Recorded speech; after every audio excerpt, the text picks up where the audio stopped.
Paano nila malalaman na musang king ito?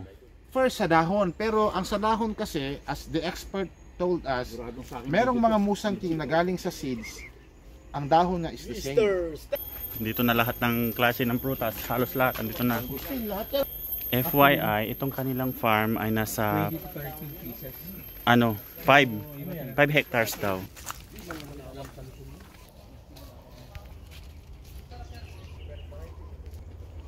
Legit yan. Oh, walang mag-a-apology dyan, ha?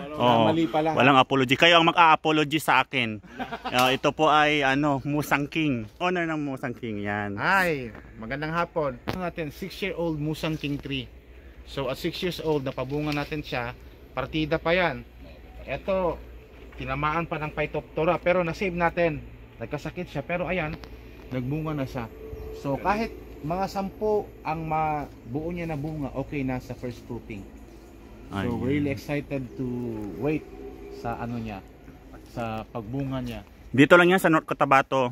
Yes, sa makilalang North Cotabato. Yun. Ito legit to. Legit to. Legit, oo. Wala nang bawian yan, ha?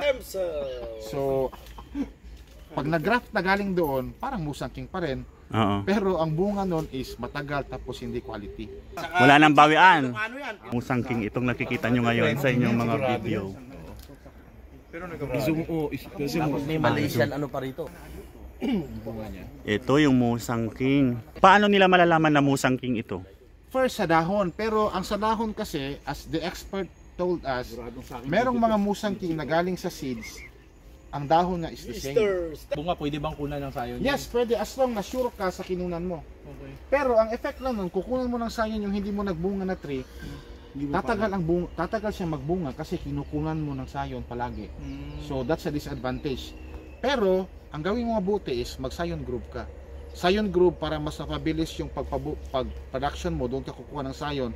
Then do not touch the trees na for production. So that's my mistake.